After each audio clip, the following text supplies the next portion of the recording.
Le 22 septembre 1960, le Mali, ancienne colonie française, obtenait son indépendance. À l'occasion donc de ce 61e anniversaire, nous allons décider de retracer le chemin de cette ancienne fédération du Mali, devenue le Mali tout court. Quel Mali donc 61 ans après la proclamation de son indépendance par, bien sûr, les pères de l'indépendance.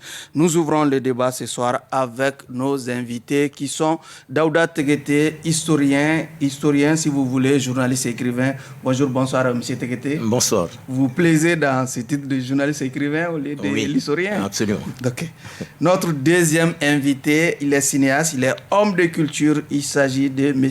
Boubacar Sidibé. M. Sidibé, merci d'avoir accepté notre invitation. Merci beaucoup, merci. Et notre troisième et quatrième invité vont incessamment nous rejoindre autour de ce plateau. Il s'agit bien sûr de El Hadji Baba Aïdara Dissandi. Il est président de l'historique parti malien RDA, Rassemblement démocratique africain, et également M. Modibo Mao Magalou qui est économiste. Ces deux vont nous rejoindre autour de ce plateau et merci de cette fidélité renouvelée au programme de Renouveau TV. Bienvenue à cette édition spéciale qui sera consacrée exclusivement à ce 61e anniversaire de notre accession à l'indépendance. Monsieur Teguete, je voudrais commencer par vous. Le Mali, quel contexte dans lequel le Mali a obtenu son indépendance? Sur un plateau d'or, un plateau d'argent, ou elle a été tout simplement arrachée aux colonisateurs? Merci. Je dirais d'entrée de jeu, que cette indépendance a été arrachée. Oui.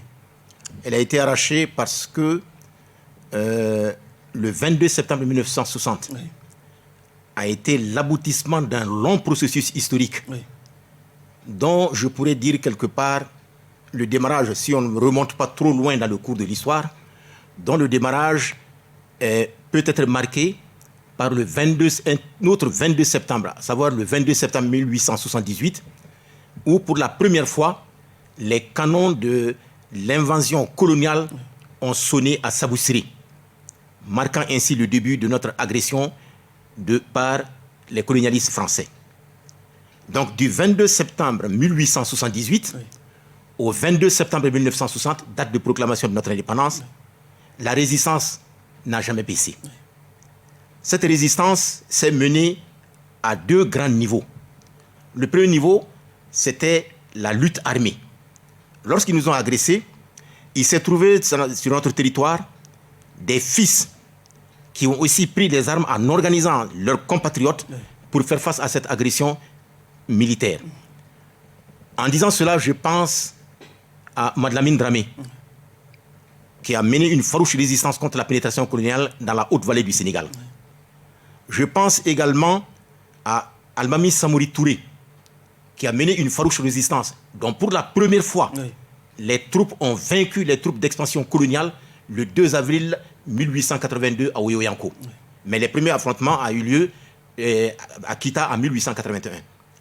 Je pense également à un homme comme Babemba, qui a préféré la mort plutôt que d'être assujetti par les Français. Je pense également à Firoun, dont tout le monde connaît la légendaire mobilisation pour faire face à l'expansion coloniale. Donc, ça, c'était les gens qui ont marqué l'histoire de notre pays, notamment dans sa phase de lutte armée contre l'expansion coloniale. J'en oubliais. Je pense à Nyamori Sissoko, qui était le roi du Kasso, à Saboussery précisément, qui a été le premier à s'opposer à cette pénétration coloniale. Et ce jour, 22 septembre 1878, face à l'armada des troupes coloniales, il a résisté farouchement jusqu'à la mort. Et à la suite de ce combat, le 22 septembre 1878, les chroniques de l'histoire nous révèlent qu'il y a eu 33 morts du côté français et plus de 150 morts du côté des Kassonké, qui étaient dirigés par Nyamori. Et Nyamori lui-même a laissé la vie. Alors c'est pour dire que nous n'avons jamais accepté d'être sous la domination coloniale française. C'est ainsi que donc la lutte armée a évolué jusqu'à ce qu'on pense être son extension. Mais après cette lutte armée, la lutte a pris une autre forme. C'était la lutte politique. Je ne sais pas si on peut rentrer un peu dans les détails. Allez-y. Donc cette lutte politique, en y pensant ou en en parlant, je pense à des hommes comme Tchimoko Grand Kouyaté. Oui. Je pense à des hommes comme Mamadou Konaté. Je pense à des hommes comme Modibo Keïta et ses compagnons. Tous ceux-ci ont mené la lutte politique dont l'aboutissement finalement a eu lieu le 22 septembre 1960, proclamant ainsi ce jour-là l'indépendance de notre pays et la fin de la domination physique coloniale française sur notre territoire. Ok. Monsieur Sidibé, vous êtes un homme de culture. Est-ce que les ressorts de notre culture ont été utilisés par les pères de l'indépendance pour atteindre l'objectif qui était l'indépendance? Bon, normalement, ils avaient en tête la dimension culturelle, c'est-à-dire la valeur et le rôle de la culture dans l'émancipation. Donc c'est pour cela qu'ils ont mobilisé beaucoup de gens, beaucoup de ressources pour cette lutte-là. Moi, j'avais l'habitude d'aller causer avec Marantafé. Marantafé Sako, c'est une grande valeur. Je causais tout le temps avec elle, mais elle dit que le wagon qui a amené le général Soumaré après l'éclatement de la fédération, elle était dans ce wagon avec le général Soumaré. Donc elle est venue dans le même wagon. Donc elle parlait de la dimension, les pères de l'indépendance, la navette qu'elle faisait entre Sékou Touré, Ofoy, Modibo, ainsi de suite. Bon, il y a tout. Il me dit, Bouakar, moi, les gens me connaissent en tant qu'historienne. Ouais. Mais ce que la culture a joué pour l'émancipation, l'indépendance, tout, ouais, c'est beaucoup. Donc, ce côté-là, ça, on peut dire. Mais pour rectifier, ouais, vous avez écrit tout de suite là, Daouda Tekete, historien, mais je préfère historien parce que c'est cette dimension-là, j'ai beaucoup côtoyé avec lui en tant que journaliste, mais je sais qu'il cherche, et c'est un chercheur, un écrivain historien, il peut prendre l'étiquette parce qu'il a les dates en tête, il a le truc en tête. Okay. Donc on peut marcher. Ok, monsieur Tekete, pour rester dans le processus de cette indépendance, avant le Mali tout court, la fédération du Mali fut. Qu'est-ce qui n'a pas marché au niveau de la fédération du Mali? La fédération du Mali aurait pu difficilement marcher. Oui. Tant les deux partis qui finalement ont voulu cheminer ensemble pour aller à l'indépendance dans le cadre d'un État fédéral, oui, ces deux partis avaient une vision vraiment différente par rapport à l'avenir de la fédération. Je m'en vais pour preuve vous dire par exemple que lorsque finalement les deux partis ont négocié pour aller dans les négociations avec la France. Quand vous dites les deux partis, il s'agit de quel le Sénégal, oui, et le Soudan, okay, autant pour moi. Oui. Donc, qu'est-ce qui s'est passé? Lorsque ils ont voulu aller aux négociations, il fallait d'abord qu'ils s'entendent eux-mêmes sur quelque chose pour aller ensuite négocier sur cette base avec les Français. D'abord, le premier couac, ça a été la date de l'indépendance. Les Soudanais, avec à leur tête Modibo Keïta, proposaient 1960 pour l'indépendance, l'année 1960.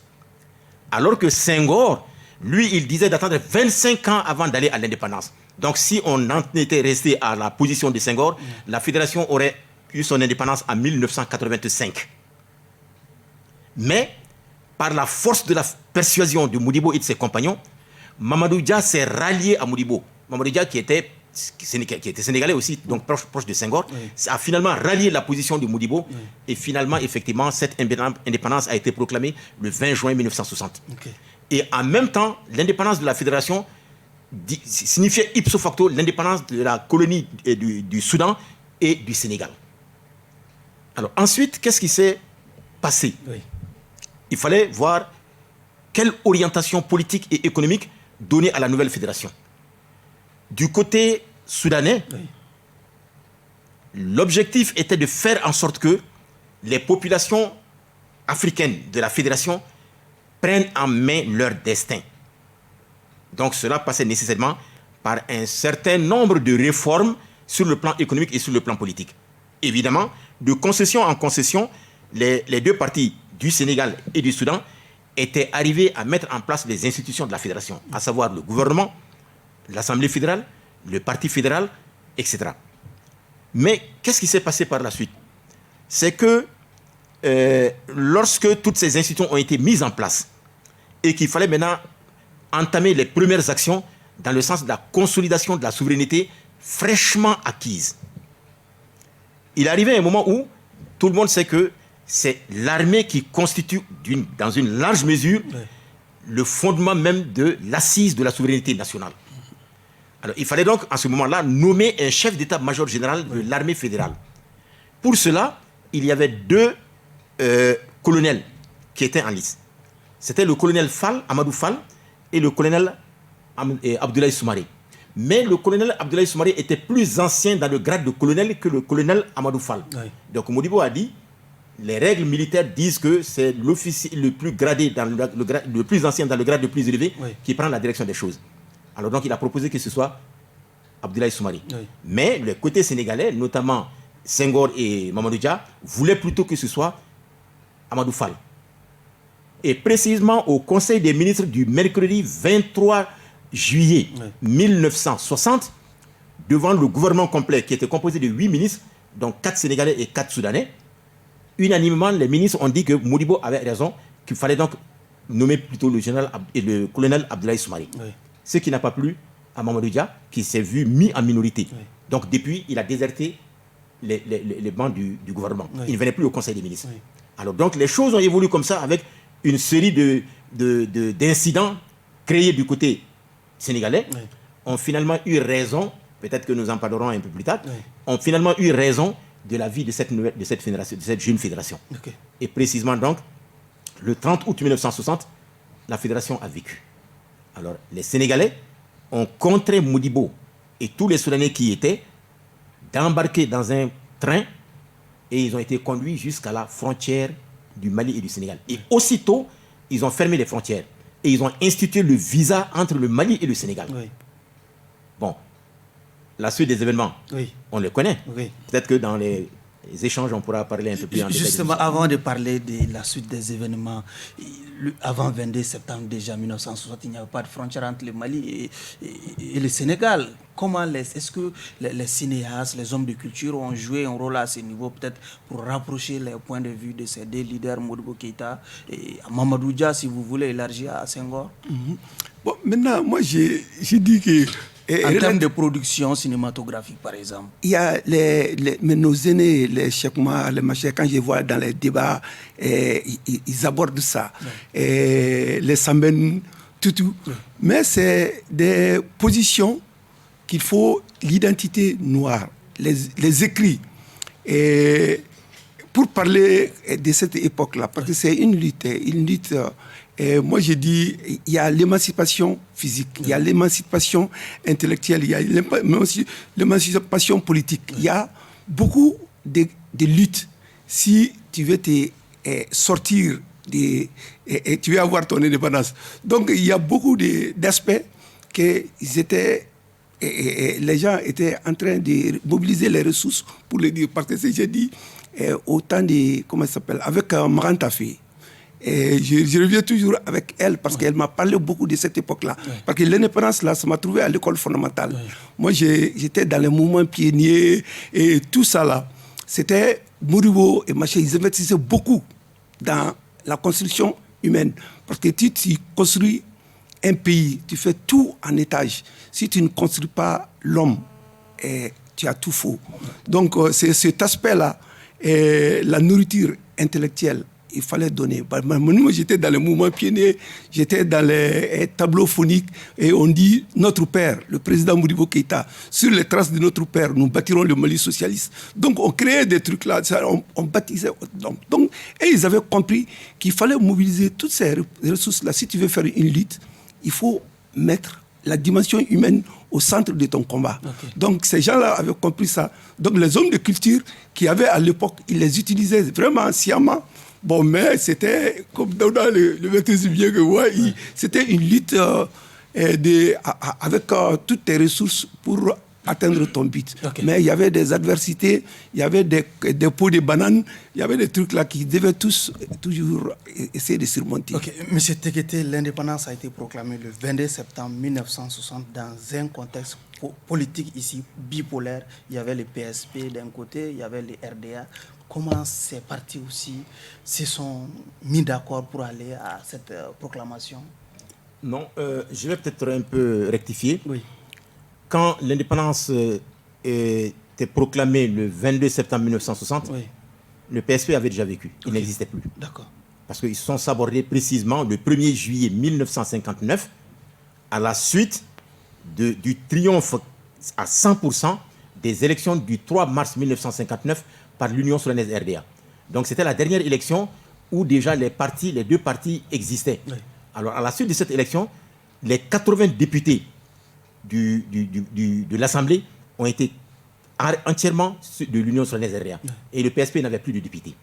Mais en réalité, je veux dire aussi que historiquement, ça n'a pas toujours été comme ça. Oui. Parce que lorsqu'on a introduit la voie d'élection au Mali, enfin au Soudan à l'époque, c'était en 1945. Et c'était dans le cadre de la mise en place de ce qu'on appelle le Conseil général, qui était composé de ceux qu'aujourd'hui on appelle les députés. Oui. Alors, à la première élection de 1940-46, le premier tour a eu lieu en 1945, fin 1945, et le deuxième tour en février 1946, c'est Philippe Dabo qui a gagné. Oui. Donc, pratiquement de 1946 jusqu'à 1956, c'est le parti de Philippe Dabo qui gagnait. Mais par la suite, l'organisation que l'Union souveraine RDA s'était insufflée et son installation dans tout le pays, à partir de 1956, ils ont pris le dessus sur le PSP. Et cela s'est manifesté par les résultats de l'élection du 3 mars 1957. Oui. Et l'Union souveraine RDA a gagné 57 députés. L'Union des Dogons, qui était un parti aussi, a gagné 7 députés. Et le PSP n'a gagné que 5. Oui. Donc c'était à ce moment-là que le déclin du PSP a commencé. Oui. Alors, et finalement, ce déclin s'est confirmé totalement et entièrement avec les élections du 3 mars, cette fois-ci 1959, oui. où les 80 députés ont été tous de l'Union souveraine RDA et le PSP n'avait plus de députés. Donc c'est comme ça que, lorsque déjà on arrivait à la proclamation de l'indépendance en 1960, le PSP n'existait pas oui. en tant que parti. D'accord. Il n'existait pas.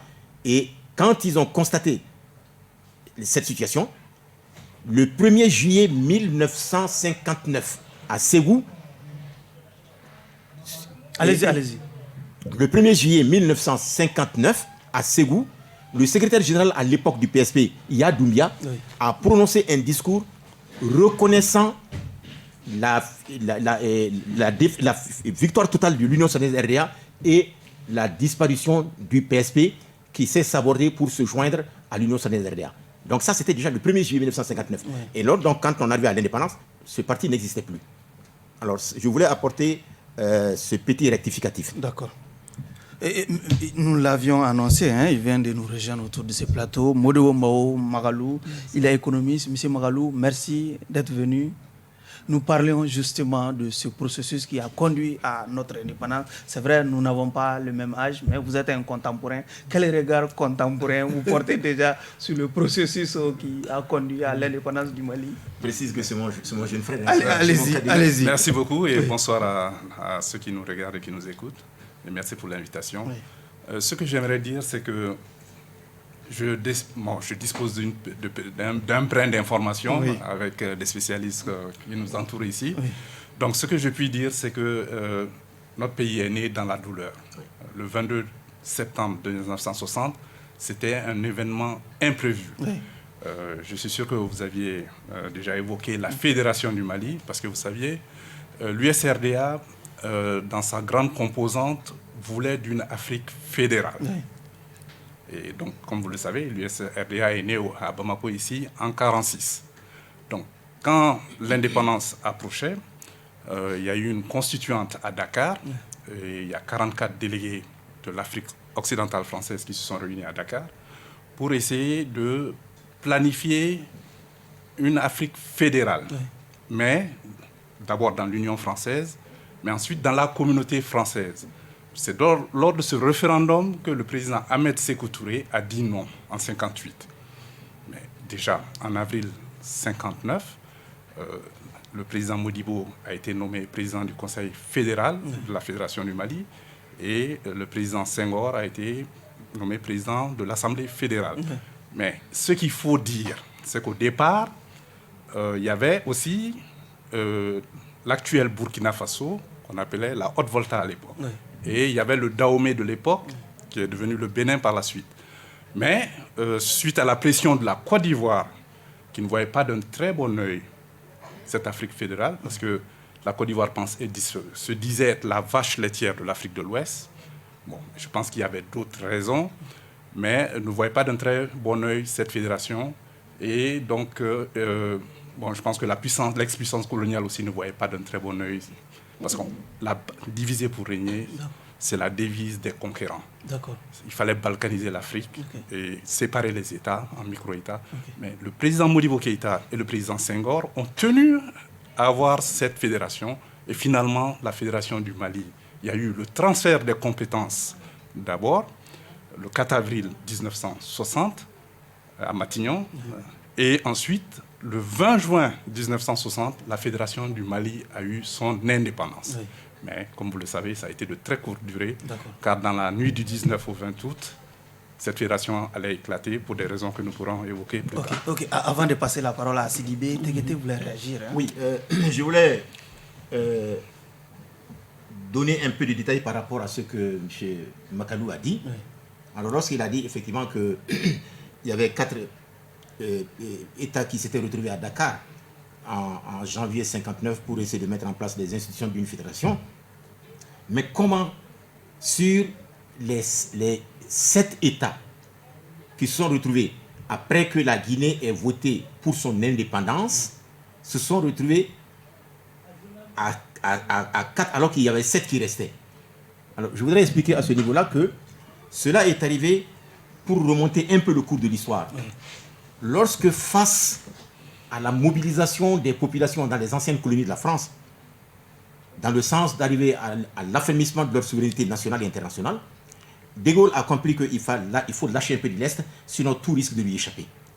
Et c'est comme ça qu'il a proposé, après l'adoption de la loi cadre de 1956, qui a consacré la territorialisation des colonies, il a organisé un référendum pour dire que maintenant, puisque vous êtes chacun des territoires, alors on va voir quels sont les territoires qui vont rester avec la France dans le cadre de ce qu'on appelle la communauté, et ou ceux qui veulent prendre leur indépendance. Sékou Touré a dit que lui, il prend son indépendance. Donc il est resté les 7 États, qui étaient le Soudan, l'actuel Mali, le Sénégal, la Côte d'Ivoire, la Haute-Volta, le Dahomey, le Niger et la Mauritanie. Ouais. Donc ces 7 États, Modibo a cherché à ce que ces 7 États-là, où on a voté oui pour les liens avec la communauté française, mais son objectif était de faire en sorte qu'on n'aille pas à l'indépendance de façon dispersée. Ouais, qu'on vote tout pour un seul et même mot d'ordre et qu'après, ensemble, on aille à l'indépendance dans le cadre d'un État fédéral. Ouais. Alors, donc, c'est ainsi qu'après le référendum qui s'est tenu le 28 septembre 1958, Modibo, avant que le référendum ne se tienne, est allé voir Houphouët-Boigny, qui dirigeait le comité directeur du RDA. Il a dit à Houphouët, bon, maintenant, moi, je veux qu'on aille à l'indépendance dans le cadre d'un État fédéral au lieu d'être divisé en petits États. Il dit, bon, qu'est-ce que tu proposes? Qu'on vote tous oui ensemble pour qu'après on aille ensemble à l'indépendance, ou qu'on vote tous non pour qu'après on aille ensemble à l'indépendance? Houphouët lui a dit de voter oui. Donc il a cru. Mais il a dit, est-ce que si on vote oui, on va aller à l'indépendance ensemble? Houphouët il a dit oui, et il a même écrit noir sur blanc pour confirmer cela. Okay. Mais après le référendum, j'en termine rapidement. Allez-y. Après le référendum de septembre 58, Modibo a attendu 1 mois pour voir si Houphouët va les relancer, pour qu'il voie comment commencer les négociations avec la France pour aller à l'indépendance dans le cadre d'un État fédéral. Houphouët n'a pas réagi. Donc, en novembre, il a relancé. Houphouët n'a pas réagi. Il s'est joint à Gabriel Darboussier pour envoyer un message à tous les 7 États.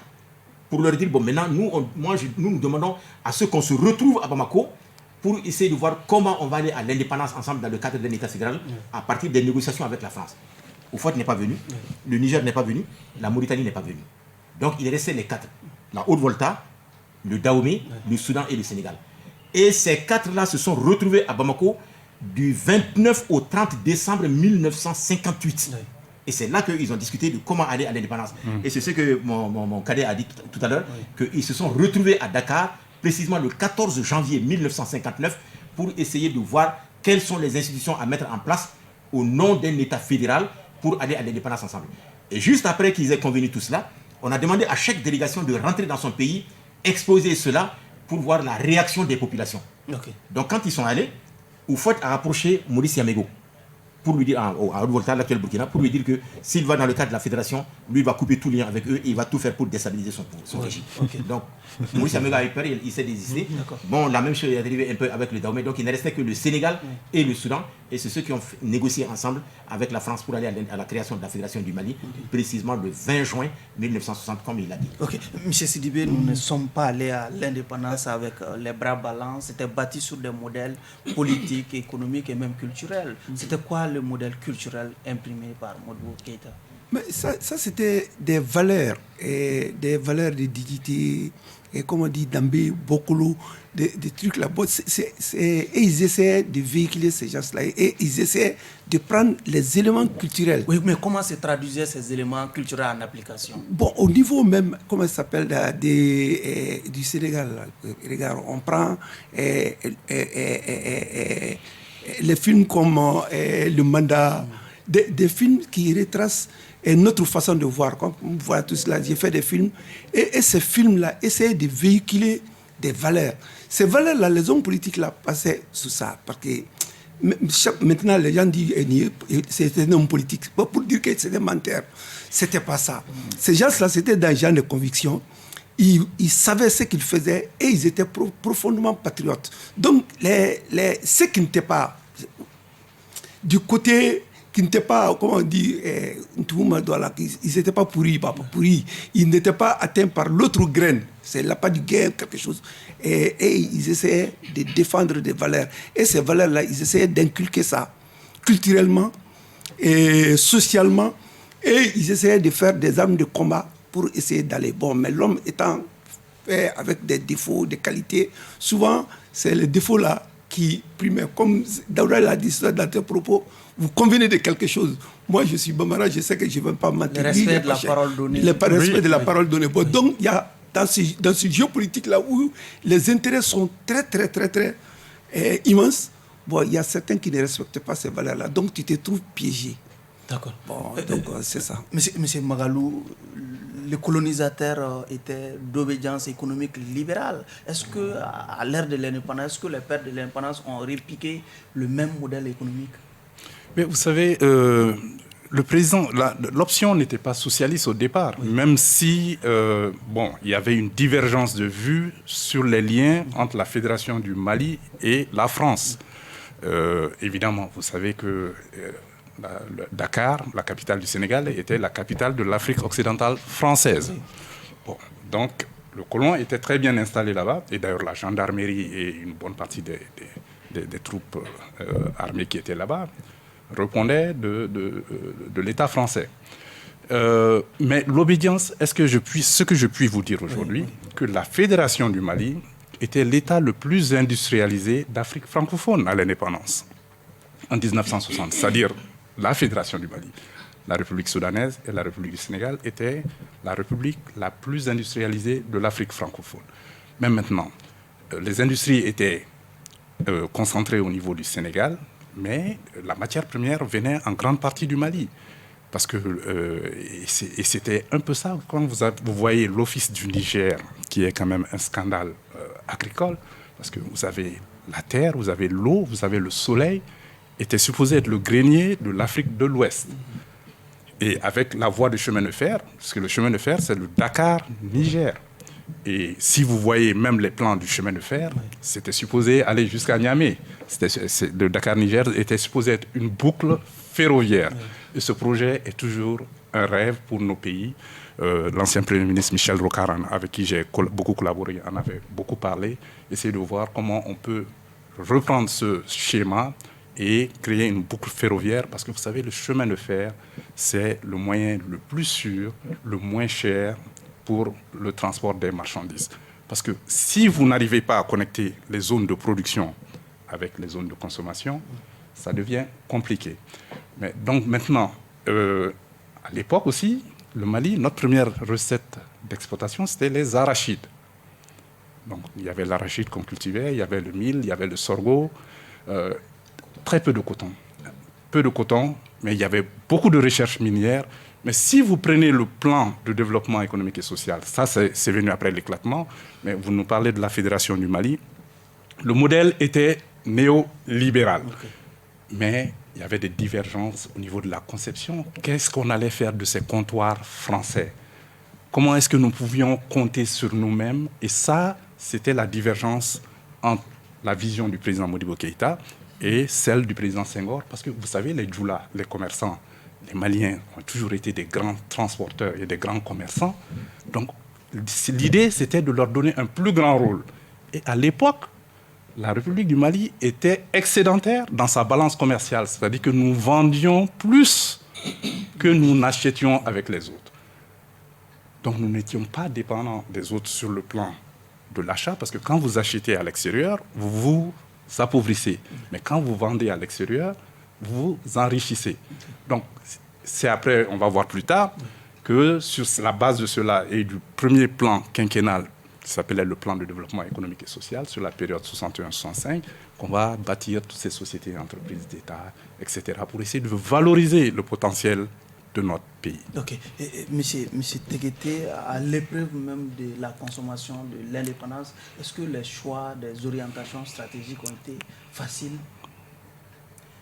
pour les pères de l'indépendance?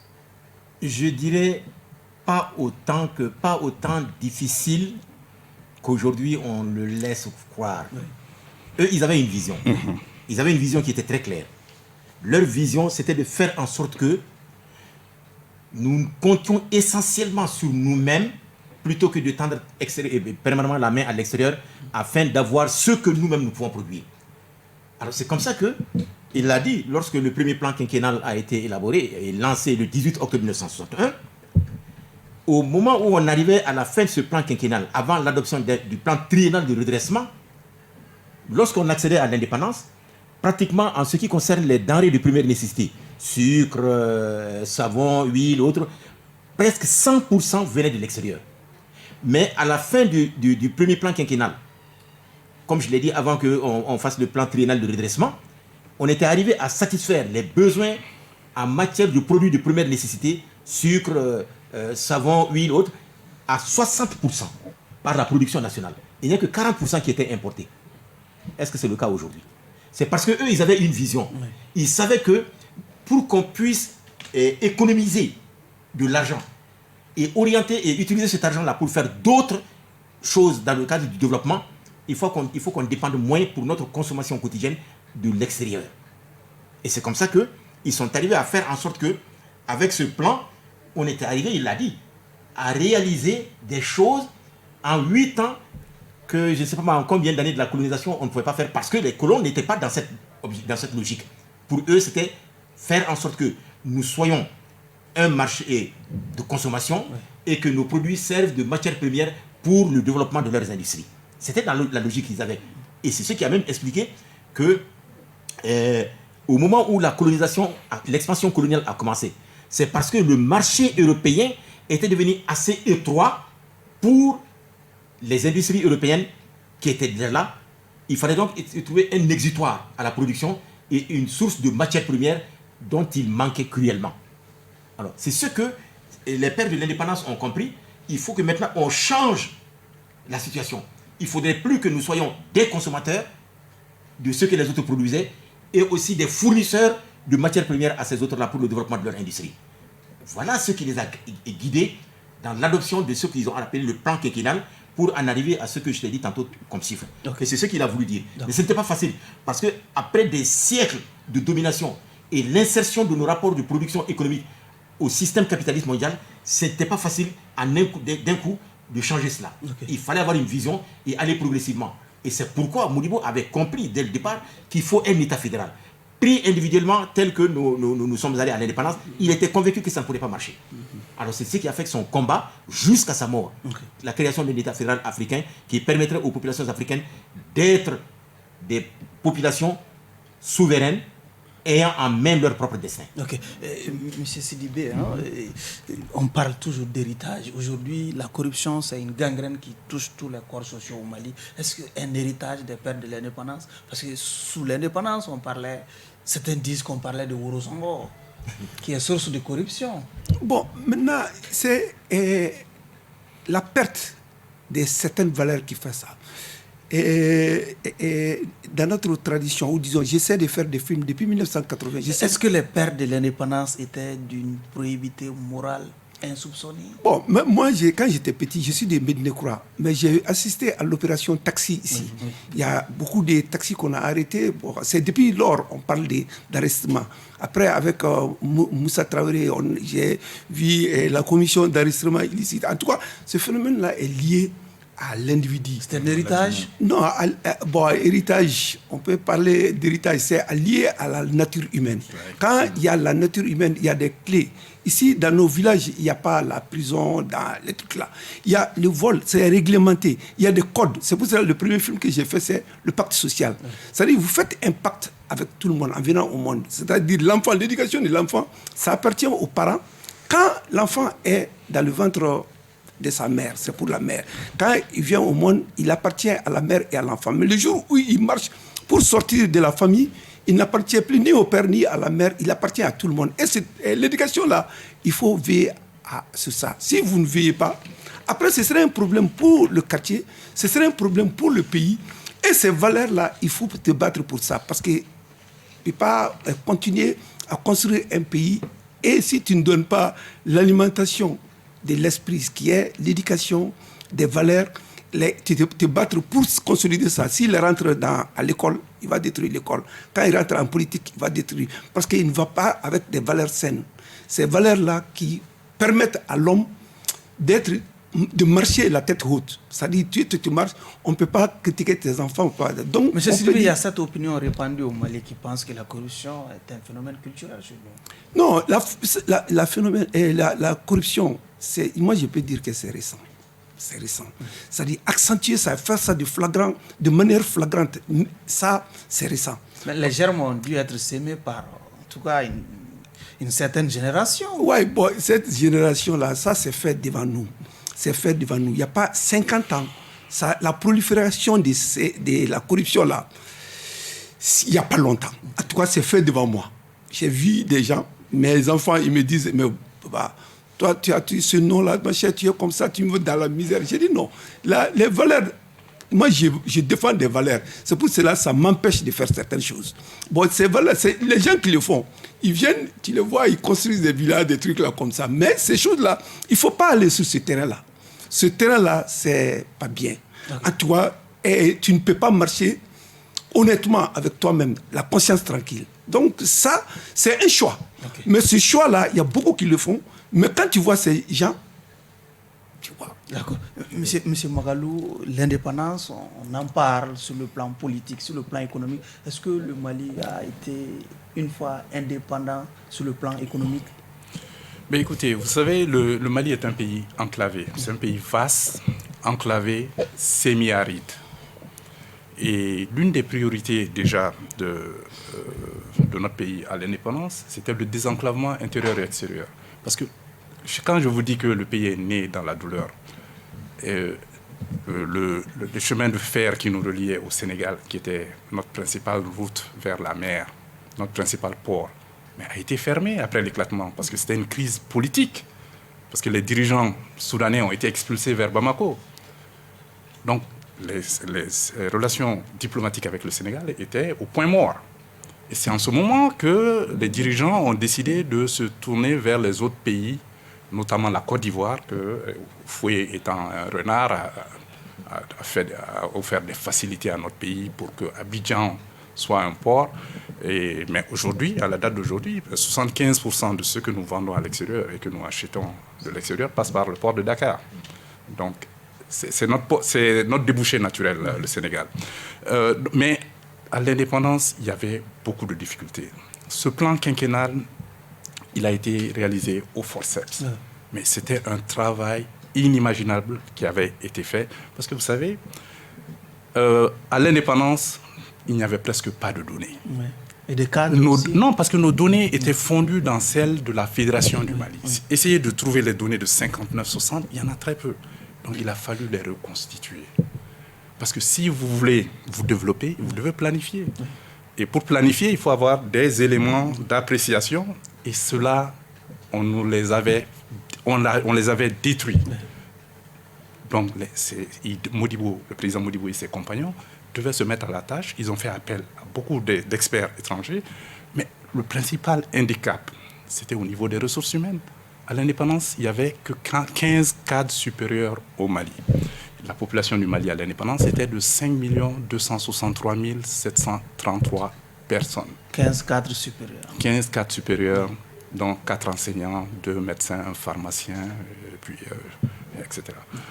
Mais aussi, la population rurale faisait 90% de la population. Il n'y avait que 10% de la population qui était en zone urbaine. Le premier défi de ce plan agricole, de ce plan quinquennal, les défis sont toujours restés constants. 60 ans après, ce sont les mêmes défis qui sont là. Donc pas d'indépendance économique. Non, mais le travail fabuleux qui a été fait entre 60 et 68, oui, il n'a pas été réalisé entre 68 et 2021, maintenant. C'est ça la réalité des faits. Okay. Parce que ce sont ces personnes-là, ces personnes étaient d'une très grande probité morale, intellectuelle, intrinsèque. Ce n'étaient pas des politiciens. C'est pour cela qu'ils ont perdu le pouvoir. Vous savez, la devise des autocrates, c'est la fin justifie les moyens. Mais le président Modibo n'était pas comme ça. C'est pour ça que quand il a dissous le bureau politique, quand il a dissous le gouvernement, mais c'est d'une naïveté politique extraordinaire. Extraordinaire, parce qu'il croyait que les autres étaient comme lui. Ouais. Et ce que M. Sidibé dit, le pacte social, parce que le président Modibo, ses fonds de souveraineté, nous avons encore les traces, ses fonds de souveraineté, quand il égorgeait un poulet, c'était marqué. Il a laissé une petite villa à Bamako, toute petite villa, pendant tout le temps qu'il a fait aux affaires. Une toute petite villa, et donc lui et ses compagnons, généralement, étaient vraiment d'une probité extraordinaire. Mais la nature humaine est telle que nous sommes perfectibles, ouais, et nous sommes toujours susceptibles de vouloir aller vers un gain facile. Mais ce sont les institutions. Ce sont les institutions qui réglementent cela. S'il y a de l'impunité, s'il n'y a pas de leadership exemplaire, ça devient une gangrène sociale. Okay. Et c'est ce qui n'était pas le cas sous la Première République, parce que les gens y croyaient. Mais le système était arrivé, il était grippé à un moment donné, parce qu'à cause du sabotage économique. Dr Tekete vient de dire qu'on avait réussi à faire un certain nombre de choses. Mais nous étions entourés par des voisins qui avaient le franc CFA. Et il fallait nous punir d'avoir créé notre monnaie en 62. Le Togo aussi a été puni, son président a été tué pour avoir essayé d'aller vers le Deutsche Mark, de lier sa monnaie au Deutsche Mark. Et quand le président Modibo est sorti en 62, en fin mai 62, en juillet, il a prononcé le discours. Il créait le franc CFA, le franc malien. Mais il ne fallait pas donner cette idée aux autres États de la sous-région. Donc on a fait un blocus sur le Mali. Donc ce que nous vendions à l'extérieur et ce que nous achetions, on a saboté notre monnaie. Quand on sabote votre monnaie, on sabote votre économie. Okay. Donc les pièces de rechange, la matière première ne venait plus. Donc en 1966, la machine était grippée déjà. Ok. Monsieur Tekete, beaucoup de Maliens comme moi peut-être seraient intéressés par cette partie de l'histoire, cette contradiction entre un certain Fili Dabo Sissoko et Modibo Keïta en termes d'orientation, en termes de vision dans le cadre de la gestion du pays. Bon, je pense qu'il faut dédramatiser les choses. Oui.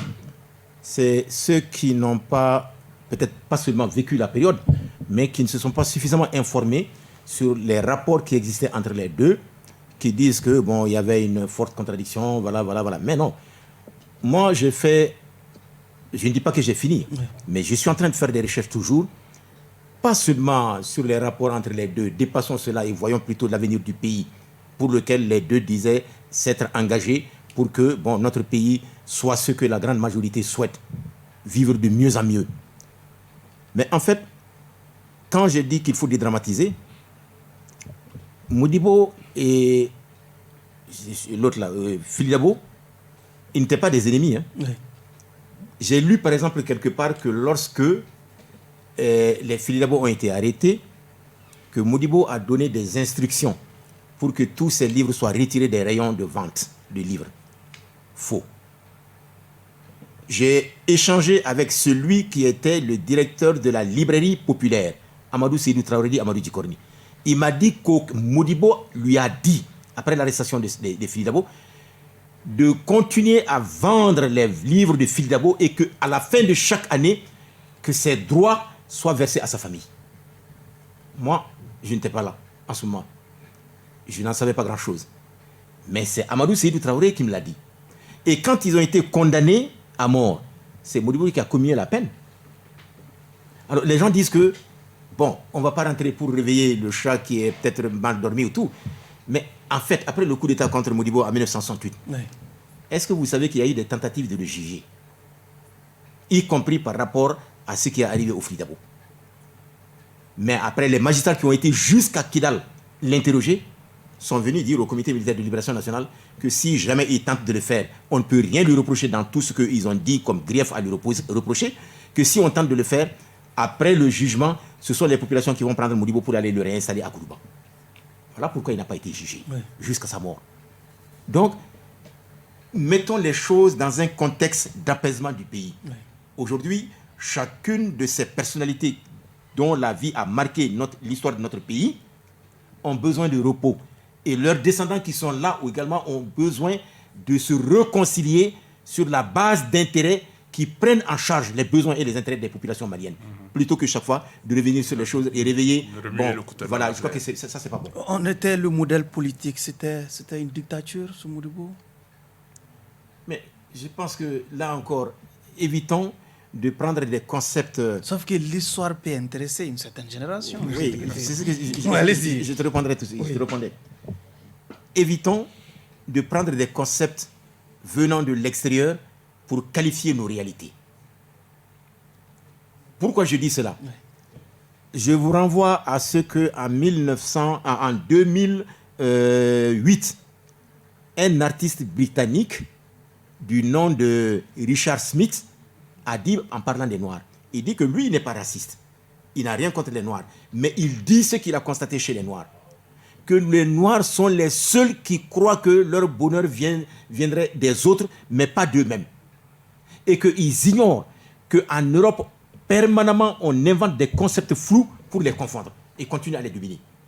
Que d'autres, comme en Asie, étaient dans la même situation, mais eux, ils ont compris qu'il fallait sortir de cela en se basant sur leur propre histoire, en fondant toutes leurs actions quotidiennes et à moins court et long terme sur les valeurs qui ont fait la force de leur société. Nous en avons ces valeurs-là.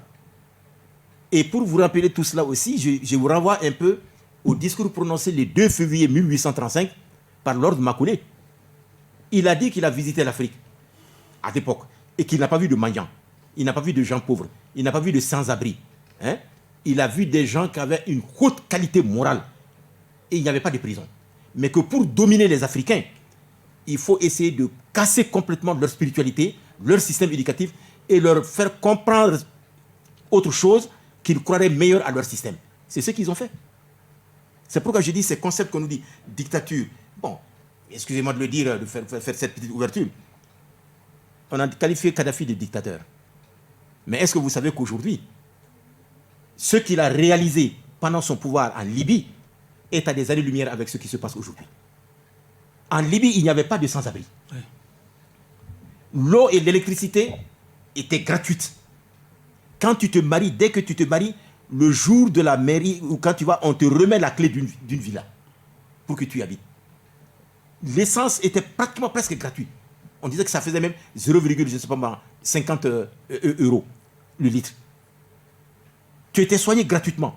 Et les étudiants, il n'y avait pas un seul étudiant que la Libye envoyait à l'extérieur sans une bourse de plus de $1000. Et c'est un homme comme ça qu'on qualifie de dictateur. Je préfère une dictature où on me crée des bonnes conditions comme ça, plutôt que dire à quelqu'un qui est démocrate alors qu'il suce le sang des peuples, comme on en voit dans certains pays dont je préfère taire le nom. Ok. Monsieur Sidibé, le jour du 22 septembre était considéré comme un jour de grand rassemblement national dans la grande ferveur. Aujourd'hui, le 22 septembre est en passe de passer inaperçu pour les Maliens. Qu'est-ce qui n'a pas marché? Qu'est-ce qui s'est passé? Bon, c'est que normalement le 22 septembre, quand c'était une grande fête, nous on faisait le flamboyant qui sillonnait les quartiers, l'orchestre qui joue avec les torches allumées qu'on suivait, on faisait. Après, il y avait des manifestations partout. Bon, mais je dis de plus en plus, ceux qui ont vécu cette période-là, il y a des jeunes qui viennent avec d'autres concepts, qui sont branchés à l'Internet, qui sont un peu loin de nos réalités. Parce que ça, c'est l'un de mes combats. Essayer de parler avec les enfants. C'est-à-dire, nous, le matin, on met le pain, le truc là, dans le pain, et on lui donne, on lui dit, va à l'école. Maintenant, tes valeurs. Et tu as un étranger chez toi qui pense français, qui pense États-Unis, qui ont des... Leur repère se trouve ailleurs. Donc, toi, tu ne peux pas... Même l'indépendance, c'est trop loin d'eux. C'est trop loin d'eux. Maintenant, nous qui devons être les croix de transmission pour essayer de perpétuer ça, la lutte. Et moi, j'apprends beaucoup avec ces deux-là, parce qu'ils ont fait des recherches là-dessus. Moi, je suis basé sur les faits réels. Mais est-ce que la population n'est pas plus réaliste en tournant le dos à cette fête de l'indépendance? Peut-être qu'elle s'est rendue compte qu'on n'est pas réellement indépendant. Voilà, c'est ça. Bon, en réalité, ce n'est pas ça. Oui. La réalité est que la recherche du pain quotidien, c'est-à-dire qu'ils ont d'autres réalités, comme vous le dites. Il y a d'autres réalités qui sont criantes. Bon, maintenant, ils voient ça. Ils voient que le pain quotidien, l'indépendance qui date de 61 ans, il y a les luttes qu'ils ont fait et qui sont en train d'étaler ça. On n'enseigne pas ça.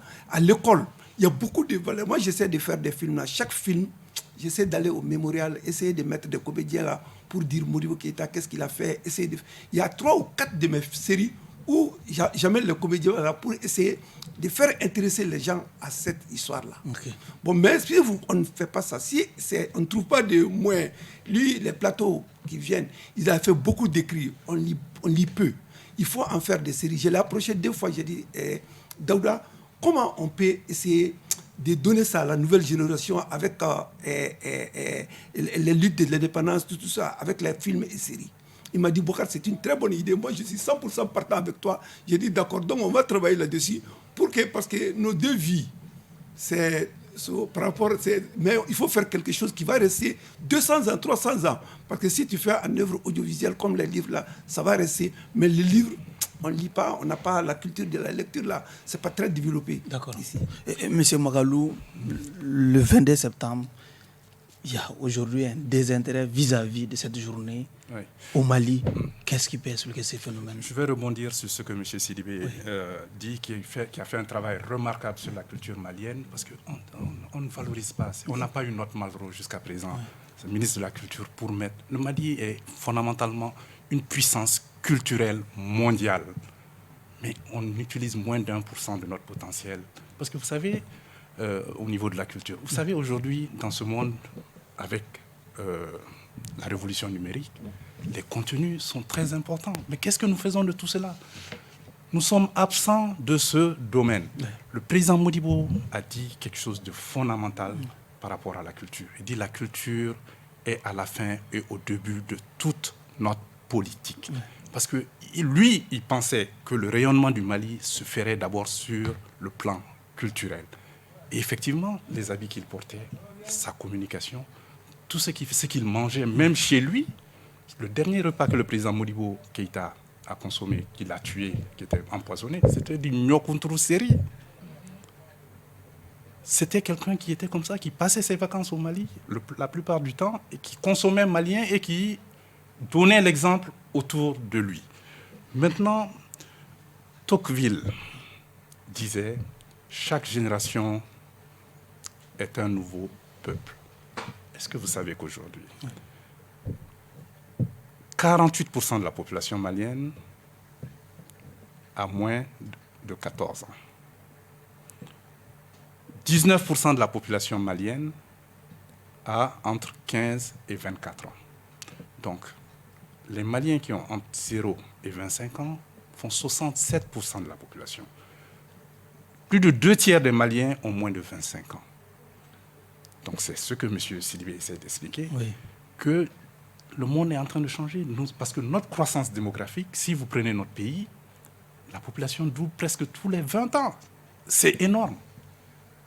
C'est énorme. Imaginez, à l'indépendance, nous étions 5 263 000. Aujourd'hui, nous allons être 22 millions cette année. C'est un défi énorme parce qu'il faut que les infrastructures suivent. Et à l'école, ça ne suit pas. La santé, ça ne suit pas. La nourriture, ça ne suit pas. La sécurité ne suit pas. Oui, mais est-ce que les générations n'ont pas fait cette comparaison entre la notion d'indépendance et la réalité de l'indépendance? Mais je vais Oui. je vais vous dire spécifiquement ce que le président Modibo Keïta a dit à l'indépendance. Il a dit, nous avons, le 1er octobre 1961, il a prononcé un discours remarquable. Il a dit ceci: nous avons voulu notre indépendance afin d'être nous-mêmes à la tête de nos affaires. Cela ouvre la voie des responsabilités, du sérieux et du devoir. La gouvernance. Où est-ce qu'on en est aujourd'hui? Est-ce que nous sommes responsables de ce que nous faisons? Est-ce que ceux qui nous dirigent se comportent en responsables? Oui. Est-ce que ceux qui nous dirigent nos affaires publiques avec du sérieux? Est-ce qu'ils le font avec... Bon, c'est un peu cela. Donc, en réalité, vous savez, c'est la quadrature du cercle. Hein. La culture d'abord, la moralité. On ne fait pas de la politique avec la morale, mais on ne peut pas faire de la politique sans morale non plus. Okay. Donc, il va falloir quand même que notre gouvernance, qui a conduit au délitement et à la déliquescence de notre État, qui a gangréné notre État et notre société, il va falloir que nous revenions dessus. Il va falloir qu'on apprenne à gouverner de manière vertueuse, plus vertueuse en tout cas. Okay. Parce que la perfection n'est pas humaine. Ok. Monsieur Tekete, hier lundi, le ministre français des Armées en séjour ici à Bamako déclarait, ici à Bamako, au ministère de la Défense, à 50 mètres du lycée technique de Bamako, la France ne quittera pas le Mali. Que vous inspire cette phrase? C'est qu'elle ne connaît pas le Mali. Elle ne connaît pas du tout le Mali. Si elle nous connaissait un tant soit peu, et qu'elle ait un tant soit peu visité notre histoire authentique, elle n'aurait pas parlé ainsi. Nous ne sommes pas nés de la dernière pluie. Hein. Il faut qu'on le sache. Je m'en vais pour preuve vous dire cela. 550 ans avant la Charte des droits de l'homme, nous avions Kouroukan Fouka, qui a fortement inspiré cette Charte des droits de l'homme, mais qu'on ne lui dit pas. 700 ans avant l'Europe, nous avons connu le Parlement, mais ils ne le disent pas. Donc, avoir un tel mépris pour nous et considérer que ils sont chez nous, ils ne partiront pas et qu'ils vont s'imposer à nous, c'est nous méconnaître. Les graines semées par Modibo et ses compagnons n'a pas fini de germer. C'est parce que nous n'avons pas demandé leur départ aussi. Et c'est nous qui les avons appelés. J'en venais. Oui. J'en venais. Oui.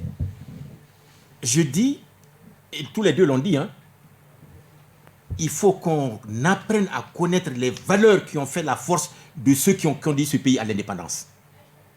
L'intégrité, la probité morale, l'honnêteté intellectuelle, c'était les leurs. Je m'en vais vous dire quelque chose. Quand le 21 janvier 1961, conformément au référendum, aux recommandations du Congrès constitutif, au Congrès extraordinaire qui s'est tenu le 22 septembre 1960, on avait demandé à ce que l'armée française... C'est pas Modibo qui a décidé, c'est le Congrès qui a décidé. Et ils ont pris 6 mois avant de partir, oui, lorsque Modibo leur a dit ça, en janvier 61. Mais lorsqu'ils allaient, vous savez ce qu'ils ont fait? Il n'y avait même pas une cartouche. Ils ont tout amené. Ils ont arraché les fils, les câbles électriques qui étaient dans les bureaux, dans les maisons, dans les locaux des camps militaires. Toutes les armes lourdes, ils les avaient fait sortir. Et les armes légères également. Donc le jour où le dernier soldat quittait, le 5 septembre 1961, notre armée pratiquement, même le nombre de soldats qu'on a dit, il l'a dit tantôt, même le nombre de soldats qu'on avait, ils ne le savaient pas. On ne le savait pas. Parce qu'ils ont brûlé tous les documents. Tout. Mais au bout de 5 ans, on a constitué une des armées les plus puissantes. Parce que tout simplement, en tout d'alimbanierna, en tout banierdo, anya donc à fois en boraminu na nanyam koma fle ou là. Moi aussi c'est camara. Absolument. Mais bi nanya nyere blaka ke ko minasro minu be kofe ou de 5 ans aka jamana bogela. Min kadi ou bofo. Ou bofo. OK. Mais au cas donc à faut mobienu minu to so ka koketama ni ala sona ateto kava. Monsieur Sidibé, est-ce qu'on doit continuer à fêter notre indépendance quand on sait aujourd'hui que l'opinion malienne est divisée entre pro et anti-français, pro et anti-russe pour assurer notre sécurité et notre défense?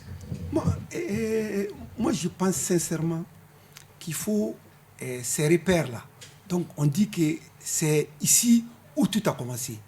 D'essayer de valoriser ça. Et les recherches que Daouda Tekete a fait, essayer d'enseigner ça à l'école. Parce qu'il y a beaucoup, nous on a appris à l'école que nos ancêtres étaient des Gaulois, on nous a enseigné ça. Parce que maintenant, il y a eu beaucoup d'évolution, mais il faut qu'on essaie, qu'on continue de travailler sur l'homme. Essayer de travailler nos valeurs là. Parce que moi, je dis qu'on n'est pas nombreux au niveau de la réalisation. Parce que le gouvernement a mis plus de 100 millions dans ma formation pour aller faire des études en Angleterre. Mais je prends chaque fois des jeunes. Même tout de suite là, il y avait 5 jeunes chez moi. J'essaie de les amener dans la culture pour que ils puissent la force de l'image. Maintenant, c'est la guerre de l'audiovisuel qui est d'actualité. Il faut essayer d'amener beaucoup de jeunes à essayer d'amener à mon combat. Mon combat, c'est travailler l'homme, la matière intellectuelle. Et ne pas donner seulement la nourriture physique. Il faut donner la nourriture intellectuelle. Essayer de former l'homme.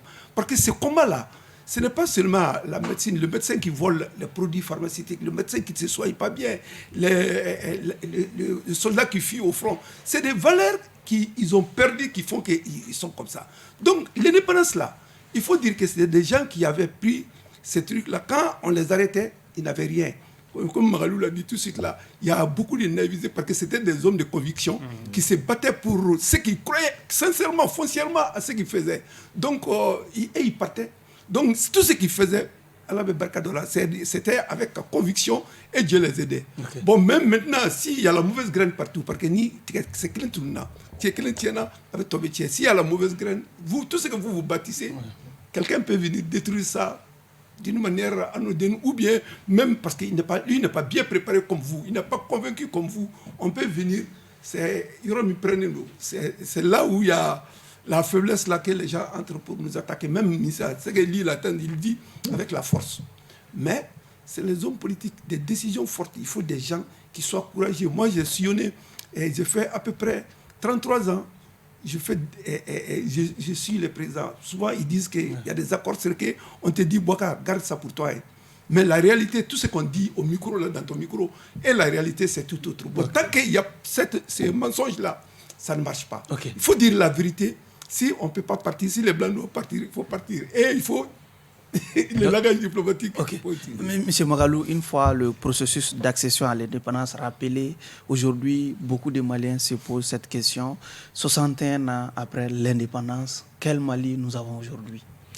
Nous avons un Mali qui est moins indépendant qu'en 1960. Je vais vous dire pourquoi.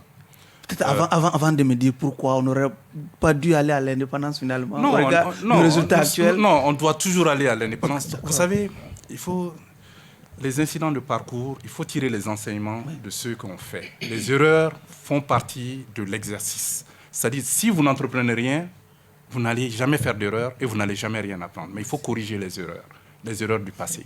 Et nos papas, ce qui nous a amenés à l'indépendance, enfin, le président Modibo qui était avec ses compagnons, ont commis des erreurs. Ils ont même commis des fautes politiques. Je vais vous dire, l'arrestation de Fili Dabo et de Amadou Ndiko et de Maraba Kassoum Touré, c'était une machination extraordinaire par une puissance étrangère qui a filmé les manifestations pour venir donner les clichés au président Modibo pour dire voilà votre opposition, alors que ces personnes ont soutenu l'indépendance de manière inconditionnelle. Ce que Daouda Tekete vient de dire. Ils ont rallié l'USRDA, mais il fallait les intégrer et les associer à la gestion. Parce que le Mali est allé à l'indépendance à l'unisson. Les gens ont mis de côté leur querelle pour venir à l'indépendance. Malheureusement, il y a eu des machinations, des complots qui ont amené au jugement de ces personnes et à leur exécution finalement. Et le président Modibo a été auditionné par rapport à la mort de Fili Dabo, de Marba Kassoum et d'Amadou Ndiko. Mais dans le PV d'audition, il a pris de la grandeur, il a dit « j'assume parce que ça s'est fait dans mon pouvoir, sous ma responsabilité. Donc ne demandez pas de compte à quelqu'un, c'est moi, je suis le seul responsable, mettez-moi ça sur mon dos, je l'assume totalement. » Ça c'est de la grandeur. c'est de la grandeur. On regrette que ces personnes soient tuées, mais on ne gouverne pas innocemment. On ne gouverne pas innocemment. Mais l'indépendance, encore, ce que vous voulez dire maintenant, aujourd'hui, d'abord, par rapport au plan quinquennal, vous savez que nous avons été assistés par l'extérieur. Le premier contributeur au plan quinquennal de développement en 61, c'était l'Union soviétique. L'Union soviétique a fourni 23% des ressources. Ensuite, vous avez la France, deuxième contributeur, avec 17%. Ensuite, vous aviez la Chine avec 16%. Oui. Et finalement, vous aviez les Européens avec 15%. Donc, c'est eux qui nous ont aidés au départ. Mais aujourd'hui, si vous prenez notre budget d'État, de 60 à aujourd'hui, oui. 61 ans, notre budget n'est pas équilibré. Cela veut dire quoi? Ça veut dire que le budget, en réalité, c'est la loi des finances qui détermine les ressources et les charges de l'État dans ce qu'on appelle un budget d'État. Oui. Donc, on dépense plus qu'on a de ressources. Donc, quand cela se fait, ça amène à ce qu'on appelle un déficit budgétaire. Donc, vous dépensez plus que vous n'avez de ressources. Oui. Donc, il faut chercher des ressources complémentaires. Et ces ressources complémentaires, ce sont les partenaires techniques et financiers qui nous les donnent, soit sous forme de prêts ou de dons. Mais ensuite, il y a les emprunts. Quand vous entendez que le Mali est sur le marché monétaire, a levé tel montant, c'est pour combler ce déficit budgétaire.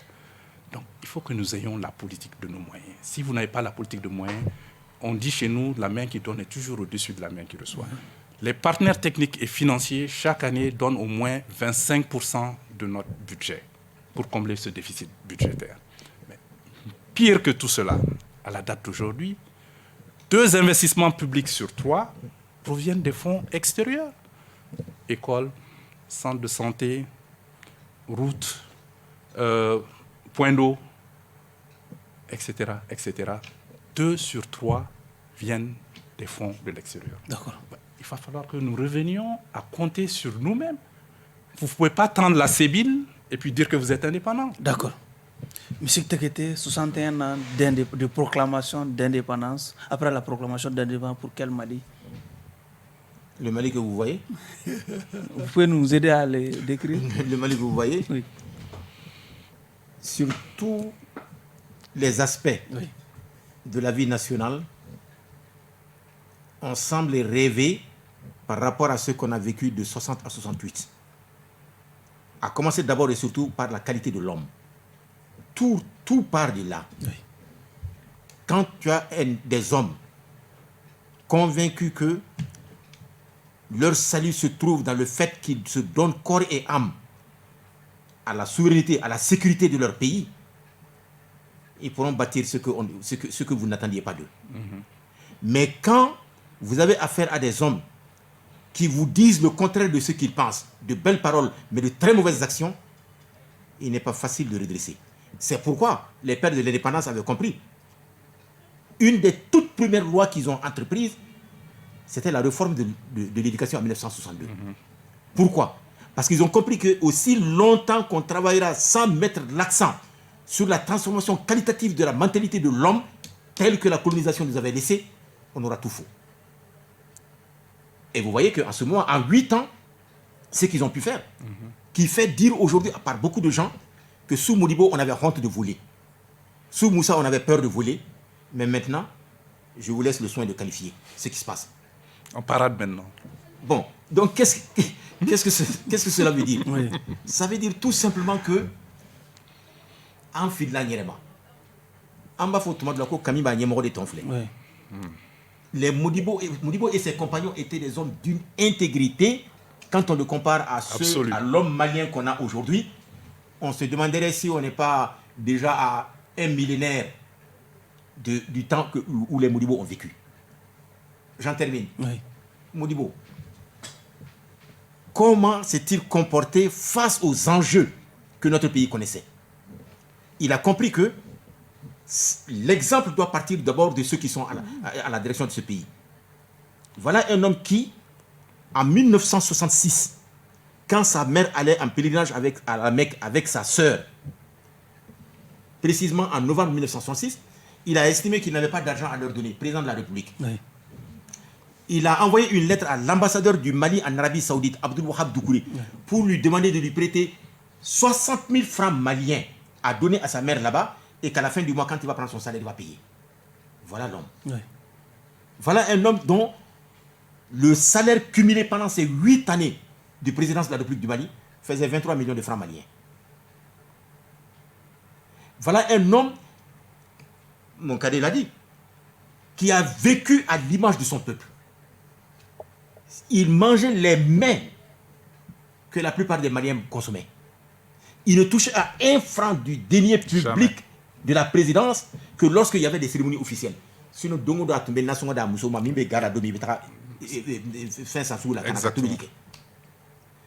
le jour du coup d'État, quand ceux qui sont venus avec la rancœur dont on les connaît, ils sont montés au palais, vous savez ce qu'ils ont trouvé? Un sac de riz, un sac de mil et un bidon de 20 litres. Oui, Vous parlez du CMLN? Tu sais ce qui était là? C'est pas moi de te le dire. Donc vous voyez, quel type d'homme on avait à la tête de ce pays. Quand la fédération a éclaté en 1960 et que beaucoup de Maliens ont été renvoyés, d'autres sont rentrés parce qu'ils ont estimé que ça a été un affront, certains sont venus avec seulement les tenues qu'ils portaient. Il a estimé qu'il faut mettre en place un fonds d'appui à ces populations-là. Pendant 2 ans, il a renoncé à la moitié de son salaire pour alimenter ce fonds-là en faveur des Maliens qui étaient venus du Sénégal. Alors, 68 la Canabla, 90 la Canabla, 6 ans, on y aura L'actuel président de la transition, peut-être oui, s'en est inspiré de cet exemple. Oui, il est en train de faire ce qu'il veut. Oui. C'est pourquoi il faut aussi longtemps que la manière dont les choses sont en train de se passer, il persévère dans cette voie. Il mérite effectivement qu'on le soutienne. Oui. Parce que à quel intérêt maintenant, il y a quelqu'un comme bon, voilà, allez, il manque en bas sur un coffre. Ok. 61 ans après la proclamation de l'indépendance, pour quel Mali? Bon, le Mali, moi, j'ai dit, j'ai fait beaucoup de publications sur le net, là. J'ai dit, quoi qu'il arrive, ne baissons pas les bras. C'est-à-dire, si ton enfant, si Nick, Isaac, Idegara qui va se retirer là. Maintenant, nous, on a enfanté des gens. Ces gens-là, on occupe des postes. Comme l'actuel, nos dirigeants, j'ai dit, un bon président, un bon ministre, sans soutien, tu ne peux pas. Les rois de Ségou, j'ai dit, biton, chaque roi qu'on intronise, il dit, je suis, après l'introniser, le premier discours qu'il dit, il dit que vous m'avez élu, mais je ne peux rien faire sans vous. Donc, les dirigeants, que tu sois ministre, que tu sois machin, à tous les postes de responsabilité, il faut aider. Ce qui ce que Dieu a mis à votre tête, il faut les accompagner. Les accompagner par quoi? Tu te bats. Si tu viens aujourd'hui, tu dis que ça, c'est pas bon. Il n'a pas compris.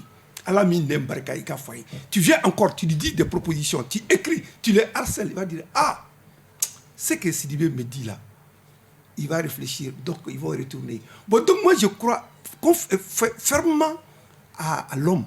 Je crois fermement que quelqu'un peut aller en erreur aujourd'hui, mais il est perfectible. Donc, chaque fois, je dis, et dans ce Mali-là, même pour le 22 septembre, j'ai fait un peu 4 ou 5, là où j'ai dit, Anga Dambe, Bokolo, j'ai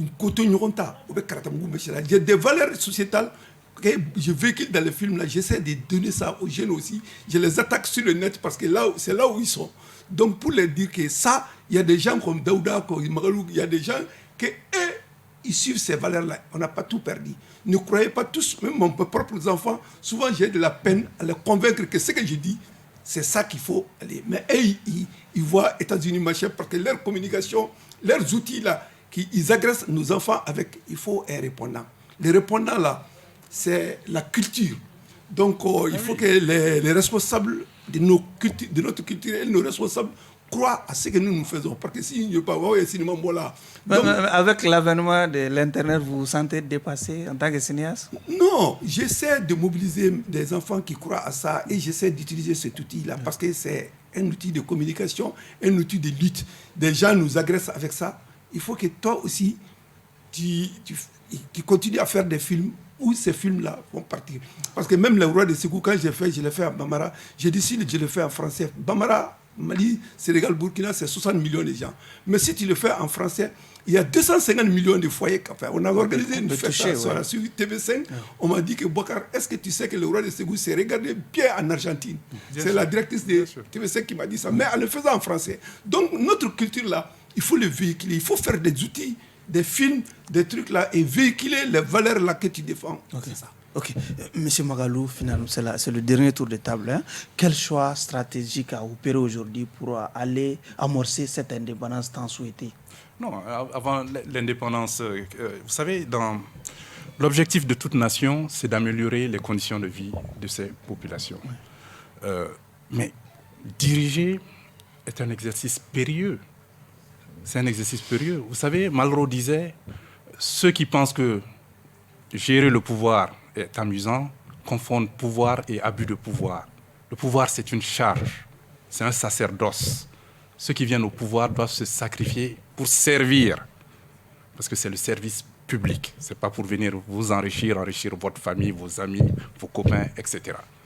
Mais maintenant, pour diriger n'importe quelle organisation, vous prenez la cellule de base, comme le président Modibo aimait le dire, la famille, le foyer. Il a parlé de Gwa, les trois. Mais Gwa, si le chef de famille n'est pas exemplaire, vous pensez qu'il y aura de l'ordre dans la famille? Jamais. Le service, si le chef de service n'est pas exemplaire, s'il n'est pas juste, vous pensez que ça va marcher dans son service, qu'il aura des résultats de performance? Jamais. Si nous mettons à la tête de nos États des gens qui ne gèrent pas, qui ne sont pas exemplaires dans leur conduite, mais le discours, mais le peuple, il n'est pas dupe. Les dirigeants... Mais moi, j'ai travaillé 15 ans à la présidence de la République, j'ai connu 3 chefs d'État. Mais vous savez, le peuple, il écoute, mais il observe. Plus qu'il n'écoute, ce que vous faites et ce que vous dites, si vous n'êtes pas crédible, si vous faites votre discours, tout le monde va applaudir. Oui. Les gens applaudissent toujours. Mais le peuple connaît la réalité des choses. Donc il faut de l'exemplarité dans ce que nous faisons dans nos pays à toutes les échelles, de responsabilité.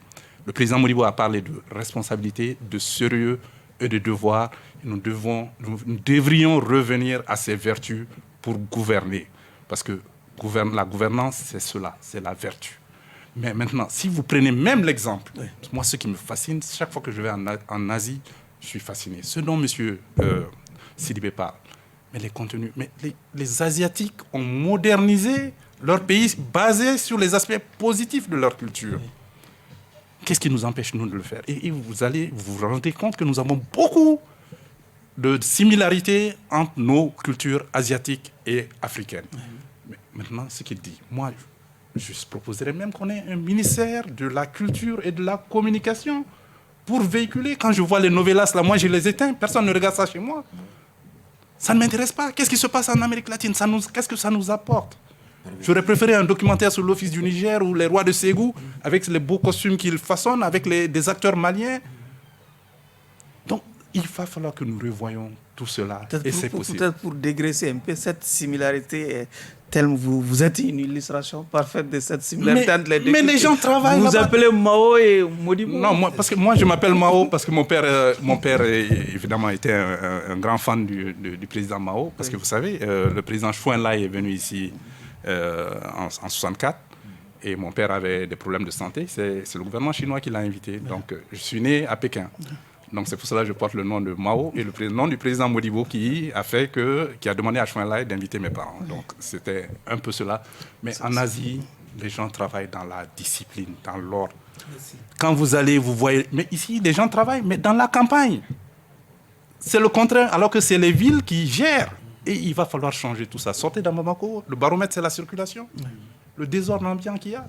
Il va falloir quand même que nous réglions tout cela.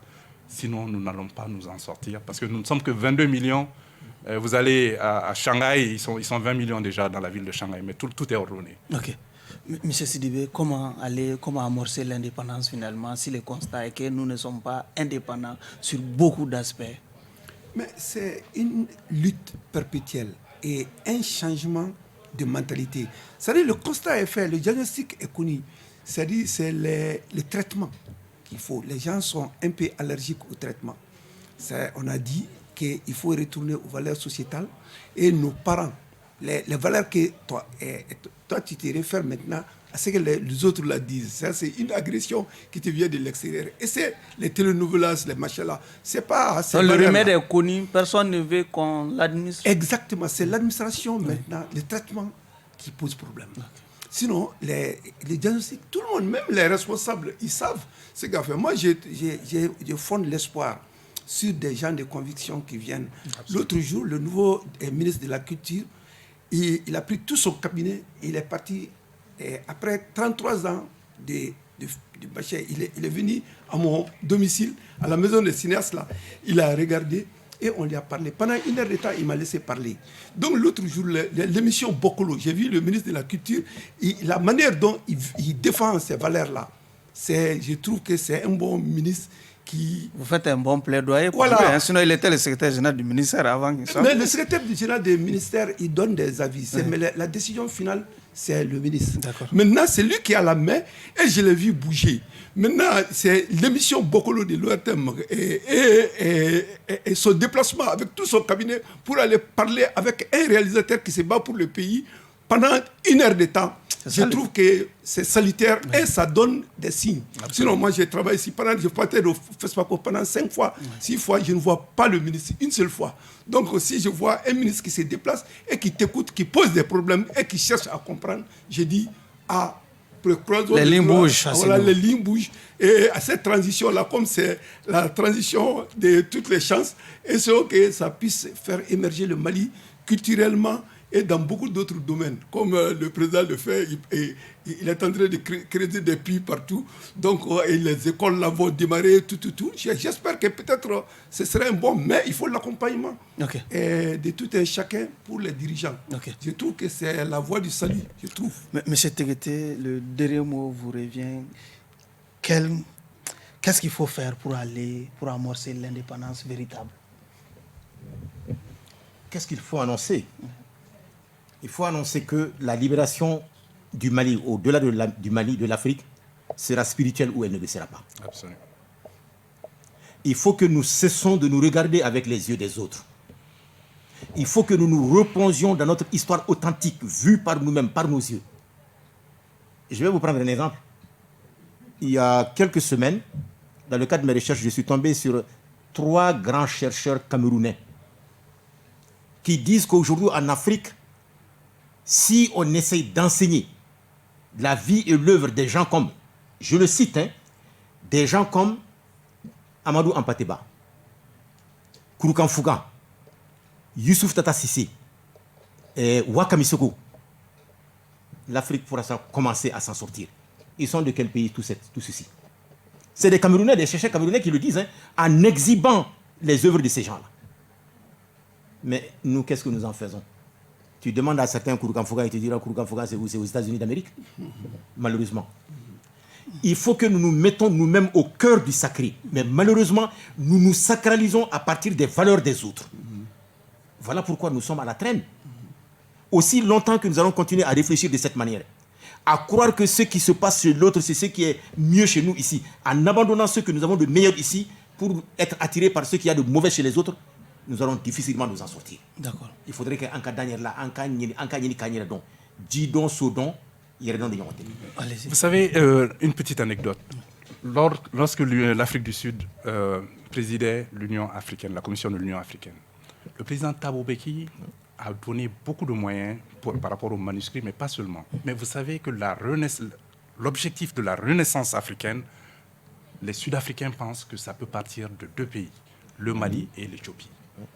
Donc, ce que le docteur Teguete dit, il faut que nous ayons confiance en nous-mêmes, mais il faut surtout que ceux qui travaillent, ceux qui sont au four et au moulin, qu'on les accompagne. Le ministère de la Culture, son budget fait moins de 1% du budget de l'État malien. Alors que c'est une source qui peut remporter beaucoup d'argent au Mali, en termes d'image, mais aussi de monnaie. Et ça peut nous donner encore plus confiance pour un rayonnement culturel dont le président Modibo Keïta a toujours rêvé. Ok. Mesdames et messieurs, c'était là notre contribution aux activités de célébration du 61e anniversaire de l'accession de notre pays à l'indépendance. Pour en parler, nos invités étaient Daouda Teguete, Daouda Nama Teguete, il ajoute, Daouda Nama Teguete, journaliste, écrivain, si vous voulez, historien. Modibo Mao Magalou, économiste. Boubacar Sidibé, cinéaste, homme de culture. Le quatrième invité n'a pas pu nous rejoindre autour de ces plateaux. Il s'agissait de El Hadji Baba Aïdara Dissandi, président du RDA, le parti de l'ancien président Modibo Keïta. Merci à vous de nous avoir suivis et à une autre édition spéciale sur Renouveau TV.